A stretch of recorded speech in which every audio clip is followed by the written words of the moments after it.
Does every YouTuber have to make a video about how frustrated they get with YouTube and their YouTube journey before they eventually make it or hit it? Because it seems like every time I come across a YouTuber who switches from just being an upcoming YouTuber to somebody who suddenly starts experiencing a lot of growth, like maybe a couple of months ago they were about 1,000, 2,000, 3,000, and then all of a sudden now they're doing 40, 50, 100,000 for subscribers and views. If you check their videos, there's always a point where they came out to say something about how frustrated they are about YouTube. I'm not doing this video because I'm hoping that this will be my own turn, but I honestly feel very, very frustrated with YouTube. And it makes me wonder whether YouTube is specifically supposed to do that to you, like lure you in with the promise of growth, success, making money, and building an audience. And then when you get in and you finally find out that the YouTube studio is a place where you're going to work your ass off, a place where you're going to feel at your lowest and most frustrated, a place where it seems as though the phrase that, working hard pays off doesn't work, because I can't count the number of times that I have been filled with that flame of, okay, I have a great idea, a great concept, something I really want to share that I'm passionate about, and I'm going to do it as creatively as possible and bring out my cameras and do all the stuff, do the research on the thumbnail and title and the topic and the voiceover and the screenplay and the shooting and recording, editing. I've even managed to get myself to create the videos faster, but nothing less than 4 or 5 hours. I don't think I've ever done a video in less than 4 or 5 hours. A lot of times it takes 2 to 3 days. That's how much effort I try to put into improving on every video, because the greats have told us that we should make sure that every video, we try to improve on every video, try to make people care about your topic, try to make your video exciting, focus on the first 30 minutes. All of those things, I try to practice and put those things into practice. And then I think I've done a really great video, and you wake up the next morning and the views are poor. 70, 80, 100 views, struggles to get to 100 views. But the interesting thing, sometimes the video where you don't really think so much about in terms of putting so much creative effort into it, and you just do it because you're trying to show up every day and be consistent.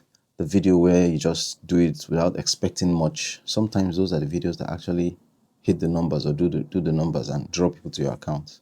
I have many times wanted to quit YouTube, and the main reason why I haven't is because I know that even outside of YouTube, I am a very good starter, but I'm a very poor finisher. I'm always full of ideas. I always have drive and energy on a new idea, a new start, but I haven't really been very good in finishing stuff. Yeah, I'm very, very bad at finishing stuff. And who knows, maybe that's what YouTube is here to teach me. Because, every time I think about quitting YouTube, I think about all the hours, not just the hours, but the money that I've put into becoming a YouTuber. Some of the camera decisions, the gear decisions I've made over the years, over the last few months, have been based on the fact that I identify as a YouTuber. The Sony ZV-E1 I bought, DJI Pocket 3 that I'm using to record this right now, sound, of course I make videos and content like photos and all that for a living. So beyond YouTube, I use these things for covering events, weddings, and documentaries and so on. But, YouTube has played a very big role in the decisions I've made. And I don't know, I just feel like if I quit, that's just one other thing that over the years in my life I have started and never finished. And so what does finishing mean for me? Finishing never stops, but finishing means growing. If other people are getting 100,000 views, 60,000 views, 40,000 views, 20,000 views on their videos, why can't I? So for me, until I start hitting those kind of figures, then I'm still just a starter. Besides, I just have 1,898 subscribers right now at the time of doing this video. And I have over 230 videos created and posted on YouTube. I have been doing this actively since 2022. And I know people who started YouTube just 6 months ago and they have already arrived. They're monetized, they have a good following, they've got a good system going. So for me, that's the challenge. That's the thing. I'm using YouTube as a way to grow as a person, develop resilience, develop the ability to not quit and to stay on track and stay on course, even if I feel discouraged, and also just keep improving my storytelling skills, my communication skills, my content creation skills. And so every now and then I have to remind myself that, look, even if nobody is watching my videos, even if I'm not getting subscribers, even if I'm not getting views, even if I'm not getting monetized, in all labor there is profit. That's one of the principles that have always helped me to keep going. There's no labor that doesn't get rewarded. The reward might just not come in the way you expect. Like, it might not be a financial reward or a pat on the back or any other kind of recognition. There's always something that just grows inside of you that comes to you as benefit when you put effort into something. And so, I mean, for me, the reward is that I'm growing, right? I'm growing in confidence as a creator. I'm learning from mistakes. I'm improving. And I think that for me is very important.